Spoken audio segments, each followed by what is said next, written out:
Bismillah ar-Rahman ar-Rahim. Brothers and sisters, Assalamu alaikum wa rahmatullah.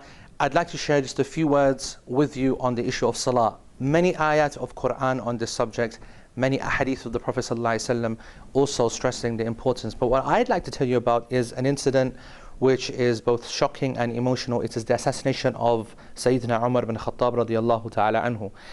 When he was stabbed by Abu Lu'lu in the prayer Salatul Fajr, he was stabbed that many times that his blood and his was flowing from his wounds. It was a terrible sight. Abu Lu'lu took another 6 odd of the other companions down. It was a very stressful moment in time. Yet Umar ibn Khattab had the presence of mind to turn behind and ask Abdurrahman ibn Auf to come forward and actually complete the prayer.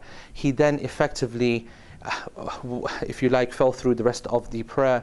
And then Abdullah ibn Abbas and a few other of the companions then took him back to his home. He then fainted and became unconscious. And he was in that state, and a very terrible state, according to his family and according to the narrations that we have seen, for a while. And clearly we know that a person who is dying effectively, and they said that they could see the wound seeping blood, and it was terrible. And they wanted to make sure that he was awake, because clearly they wanted to have him aroused and conscious of what was going on, in order to see whether they could possibly treat what was happening.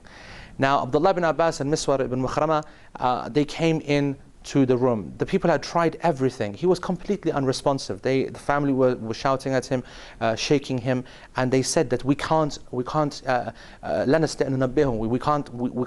make him aware. So the people were very stressed. There was a lot of people at the door of the house. A lot of people were, of course, very distressed of what was happening and what to do next. But some of them then said, you know what will make him come round? It will be the prayer. So Abdullah ibn Abbas and Miswar, when they heard this, they went up to Umar ibn Khattab and they said to him in his ear, Ya Amir al-Mu'mineen, as-salah, as-salah. As soon as he heard the word salah, he came round. He said, as-salah, as-salah, in his dying state. Allah idhan. Yallah, come on then.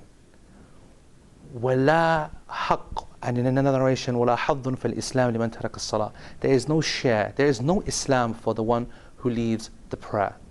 A dying man who you would never imagine to be in a state, to be thinking about anything, he came to his senses just as he was remembered about the prayer. Brothers and sisters, why do I choose this?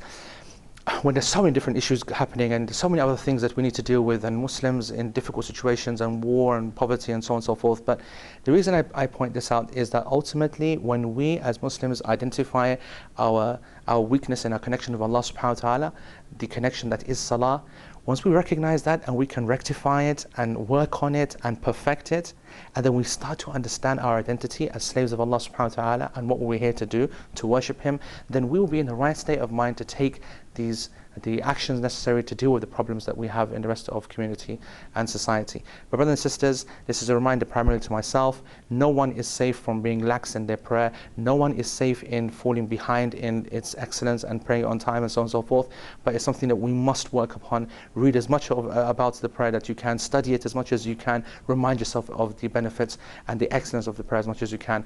Again, a reminder for myself, a reminder for you. Jazakumullah khair for tuning in. Assalamu alaikum wa rahmatullahi wa barakatuh.